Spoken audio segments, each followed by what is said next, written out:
गेल्या 2 आठवड्यांपासून महाराष्ट्रातील राजकारणाच्या केंद्रस्थानी कोणतं शहर असेल तर ते म्हणजे सांगली। भाजप आमदार गोपीचंद पडळकर यांनी शरद पवार गटातील जयंत पाटील यांच्यावर केलेल्या खालच्या दर्जाची टीका, त्यानंतर जयंत पाटील समर्थकांनी त्यांची काढलेली खरडपट्टी, पण स्वतः जयंत पाटील यांनी घेतलेला पडळकरांचा करेक्ट कार्यक्रम करण्याचा वसा। माजी भाजपचे खासदार राहिलेले आणि आता अजितदादा गटात असलेले संजय काका पाटील यांनी स्थानिक स्वराज्य संस्थांच्या निवडणुकांच्या निमित्ताने टाकलेला 5वा गियर। नुकतीच राष्ट्रवादी अजितदादा गटाच्या आमदाराच्या गाडीवर झालेली दगडफेक आणि भाजपकडून जयंत पाटलांची केली जाणारी कोंडी यामुळे सांगलीचं वातावरण भलतंच टाईट झालंय। सांगलीने आगामी स्थानिक स्वराज्य संस्थांच्या निवडणुका खूपच मनावर घेतल्याचं दिसतंय। नेमकं काय काय घडतंय पडद्यामागे जाणून घेऊया त्या व्हिडिओच्या माध्यमातून। नमस्कार, मी काजल भालेराव आणि तुम्ही बघताय मराठी मंडळी। सुरुवातीला भाजप आमदार गोपीचंद पडळकरांनी जयंत पाटलांचा बाप काढल्यानंतर सांगली चर्चा आणि राजकारणाच्या केंद्रस्थानी आली। धनगर मेळाव्यात सुद्धा पडळकर आणि त्यांच्या समर्थकांनीही जयंत पाटलांना टार्गेट केलं। त्यावर जयंत पाटलांकडून सुरुवातीला काही ठोस प्रत्युत्तर आलं नाही। पाटलांचे कार्यकर्तेच वेगवेगळ्या माध्यमातून त्याबद्दल राग व्यक्त करत होते, पण काल पहिल्यांदा स्वतः जयंत पाटील पडळकर आणि एकूणच भाजपच्या नीतीबद्दल बोलले। आपलं नाव ऐकलं नाही असं एक भी गाव नाही आणि सगळ्यांना नाही हाणलं तर जयंत पाटील नाव नाही अशा थाटात त्यांनी त्यांच्या विरोधकांना कडक दम भरलाय। दरम्यान तुम्हाला राग येतो का या प्रश्नावर त्यांना बोलते केल्यावर त्यांनी प्रतिक्रिया दिली आणि समर्थकांनी एकच गोंधळ घातला। त्यानंतर सध्याच्या सरकारवर बोलताना ते म्हणाले, देवेंद्र फडणवीस, एकनाथ शिंदे, अजित पवार यांना लोकांचे प्रश्न सोडवणं जमत नसेल तर त्यांनी बाजूला झालं पाहिजे। महापुराच्या प्रश्नावर सरकार अपयशी ठरलंय अशी ही टीका त्यांनी यावेळी केली। अभिजित करंडे यांनी घेतलेल्या मुलाखतीवेळी पडळकरांच्या टीकेवर जयंत पाटील म्हणाले, माझ्यावर टीका करणाऱ्याला मुख्यमंत्र्यांनी काय समज दिली, त्याचा काय अर्थ घेतला गेला समजला नाही, पण त्यांचं समर्थन केलं गेलं हे खटकलं। माझ्या चौकशीवर ते बोलले, कसलीही चौकशी करा, नुसतं बोलू नका। त्यांच्या चुकीच्या भाषेवर त्यांच्या समर्थनासाठी सभा घेतली जाते हे आश्चर्य आहे। आमच्या जनतेच्या भावना दुखावल्या आहेत हे जाणीवपूर्वक केलं जाते। येत्या निवडणुकीत त्याची प्रचिती माझी जनता देईल। मला राग आला आणि तो आपला असेल तर त्याला समजावून सांगतो, पण विरोधक असेल तर दुर्लक्ष करतो। पुढे सरकारवर टीका करताना ते म्हणाले, लाडकी बहीण योजनेमुळे राज्यावर कर्ज 9,50,000 कोटींवर गेले। येत्या काळात ते आणखी वाढेल। सरकार संकटात आहे। राज्यातील प्रत्येकाच्या डोक्यावर लाखांच्या वर कर्ज आहे। देवस्थान जोडण्याच्या रस्त्यावर 1,00,000 कोटी खर्च करायला सरकारकडे रक्कम आहे, पण पूरग्रस्तांना मदत द्यायला पैसे नाही, ही शोकांतिका आहे। पुढे त्यांनी अजित पवार यांच्याविषयी असलेल्या जवळकीबद्दल, राजाराम बापू साखर कारखान्यावर उपस्थित होणाऱ्या टीकेबद्दल, आता फोफावत चाललेल्या बेगडी हिंदुत्वाबद्दल देखील बोलले। हिंदुत्वात शूरपणा असला पाहिजे पण दमदाटी नसली पाहिजे असं ते म्हणाले। जयंत पाटील यांच्या भाजपवरील या टीकेनंतर मागच्या काळात जी काही चर्चा रंगली होती की जयंतराव भाजपात जातील, त्याला काहीसा ब्रेक लागलाय।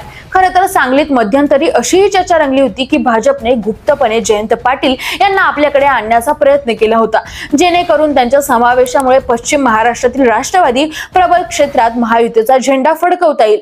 पण जयंत पाटील यांनी भाजपात जाण्यासाठी काही अटी शर्ती ठेवल्या होत्या, जसं की ते राज्याचे मोठे नेते असल्यानं त्यांना मंत्रिमंडळातील टॉप 5 मंत्रालयांपैकी एक मंत्रिपद मिळावं अशी अट त्यांनी ठेवल्याचं बोललं जातं। यामुळे ही सिद्ध होईल की त्यांचा भाजप प्रवेश आदरयुक्त आणि सामर्थ्यवान आहे, कुणाच्या दबावाखाली नाही। पण ही अट बहुसंख्य असलेल्या भाजप नेत्यांना देवेंद्र फडणवीस यांच्यासाठी स्वीकारणं सोपं नव्हतं।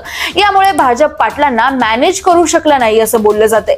तसंच भाजपच्या स्थानिक नेतृत्वाला, जसं की महाडिक गटाला जयंत पाटील भाजपात नको होते। स्वतः चंद्रकांत पाटील यांनी देवेंद्र फडणवीस यांच्यापर्यंत स्थानिक भावना पोहोचवल्यानंतर भाजपकडून जयंत पाटलांसाठीची रणनीती बदलली आणि पडळकरांकरवी त्यांना टार्गेट केलं गेलं।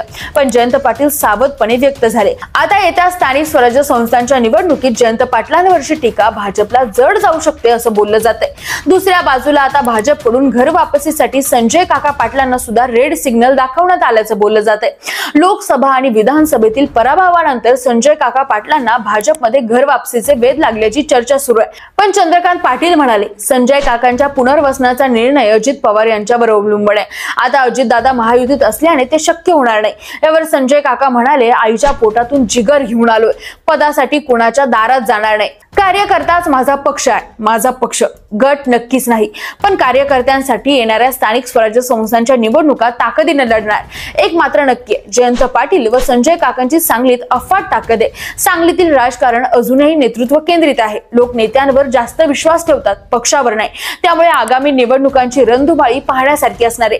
काल तर सांगली जिल्ह्यातून एक धक्कादायक बातमी समोर आली आहे। अजित दादांच्या राष्ट्रवादीचे नेते आणि विधान परिषदेचे आमदार इद्रिस नायकवडी यांच्या गाडीवर अज्ञातांनी दगडफेक केली, त्यामुळे घटनास्थळी गर्दी झाली होती।